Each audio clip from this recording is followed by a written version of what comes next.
नमस्कार दोस्तों, मैं आशुतोष मिश्रा एक बार पुनः आपके अपने YouTube चैनल विधिक जागरूकता में आपका स्वागत करता हूं, अभिनंदन करता हूं। कुछ दिन की व्यस्तताओं की वजह से मैं आपसे नहीं जुड़ सका, उसके लिए मैं माफ़ी चाहता हूं। लेकिन आज जिस मामले के साथ मैं जुड़ा हूं वो मामला ट्रिपल तलाक से जुड़ा हुआ है। जो लोग हालांकि समाचार पत्रों के माध्यम से समाचार से अवगत होते होंगे या न्यूज़ चैनलों के माध्यम से उन्हें इसके बारे में जानकारी होगी, लेकिन फिर भी मैं एक थोड़ा लॉ के माध्यम से उसका डिस्कशन करना चाह रहा हूँ, इसलिए उस मामले को लेकर के आज आपके समक्ष आया हुआ हूँ।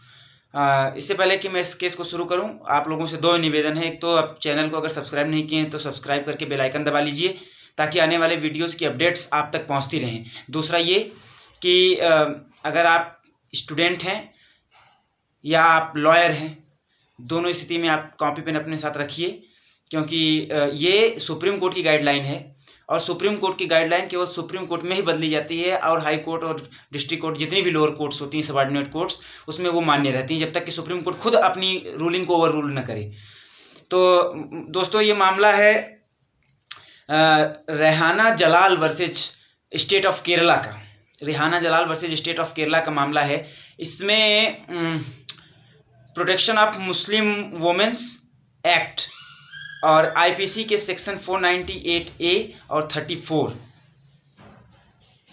तथा prohibition of triple talaq act 2017 इसके 3 के अंतर्गत जो है इसमें मामला बना था। आइए समझते हैं पूरा मामला क्या है। इसमें जो रेहाना जलाल हैं वो एक महिला है और जो मुख्य अपराधी है, मेन एक्यूज्ड है इस मामले में, जिसने एक महिला को ट्रिपल तलाक दिया था, ये उसकी माँ है।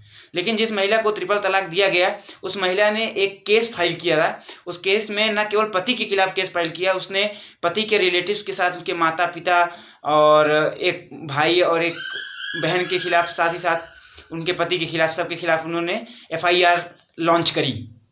आप नाम याद रखिएगा, Rehana Jalal versus state of Kerala ये मामला है। और लॉन्च करने के बाद मामला जो है ट्रायल कोर्ट में आया, ट्रायल हुआ। ट्रायल होने के बाद सबको कन्विक्ट कर दिया गया 498A में, 498 रेड विथ सेक्शन 34 आईपीसी में सबको कन्विक्ट कर दिया गया। लेकिन चूंकि मामला ट्रिपल तलाक से संबंधित था, उसमें क्रूवेल्टी से संबंधित कोई मामला नहीं था, लेकिन फिर भी चूंकि ट्रायल कोर्ट ने इसको साबित कर दिया था तो ट्रायल कोर्ट की तरफ से उन्हें एक्यूज बनाया गया था। तो बेल के लिए application honourable high court Kerala में आई कि जो रेहाना जलाल थी, ये एक्यूज्ड की माँ थी, इन्होंने ट्रिपल तलाक एक्ट का हवाला देते हुए कहा कि section 4 of triple talaq act में केवल जो पति है, जिस मुस्लिम युवक ने मुस्लिम महिला के साथ शादी की या जिस व्यक्ति ने 3 तलाक मतलब तलाक तलाक तलाक ये शब्द प्रोनाउंस किया है, वो व्यक्ति ट्रिपल तलाक एक्ट के अंतर्गत जो है वो एक्यूज बनाया जाएगा, उसके संबंधियों को एक्यूज नहीं बनाया जाएगा। और साथ ही साथ सेक्शन 7C जो है वो बेल के बारे में बात करता है। लेकिन केरला हाई कोर्ट ने बेल देने से मना कर दिया। उन्होंने कहा कि नहीं, आप ट्रायल कोर्ट जो है अगर मान रही है कि आप एक्यूज्ड हैं तो आप एक्यूज्ड हैं। तो इसको लेकर के ये मामला सुप्रीम कोर्ट में गया। ऑनरेबल सुप्रीम कोर्ट में इसकी सुनवाई चली और सुप्रीम कोर्ट ने ये पाया कि जो ट्रिपल तलाक एक्ट है उसमें कहीं भी रिलेटिव्स की बात की ही नहीं गई है। और आपको जानकारी होनी चाहिए कि एंटीसिपेटरी बेल के लिए उन्होंने फाइल किया था सेक्शन 438 CRPC में। सेक्शन 438 CRPC में उन्होंने एंटीसिपेटरी बेल के लिए फाइल किया था रेहाना जलाल ने, और उसको डिनाई कर दिया था केरला हाई कोर्ट ने, ऑनरेबल केरला हाई कोर्ट ने। उसके बाद वो बेल की एप्लीकेशन लेकर के ऑनरेबल सुप्रीम कोर्ट आई और सुप्रीम कोर्ट ने वहाँ पर ये स्पष्ट किया कि जो ट्रिपल तलाक एक्ट है उसमें जो सेक्शन 7C है वो कहीं भी एंटीसिपेटरी एक्ट को बार नहीं करता है कि आप एंटीसिपेटरी एक्ट नहीं देंगे उसमें एंटीसिपेटरी बेल, तो आपको एंटीसिपेटरी बेल देनी है। और उन्होंने एंटीसिपेटरी बेल ग्रांट की। और साथ ही साथ उन्होंने ये भी कहा कि जब मामला ट्रिपल तलाक का हो तो वहाँ पर ट्रिपल तलाक वाले मामले में जो पुरुष है जिसने प्रोनाउंस किया है ट्रिपल तलाक को, उनके जो रिश्तेदार नातेदार हैं उनको पार्टी नहीं बनाया जा सकता है। ये लेटेस्ट जजमेंट है इस ट्रिपल तलाक को लेकर के।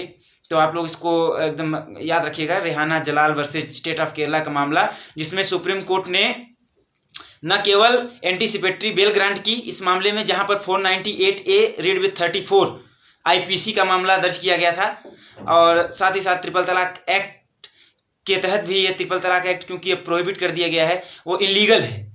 वो section 4 of triple talaq act वो कहता है कि प्रोनाउंसमेंट ऑफ वर्ड तलाक 3 times is illegal in India from now.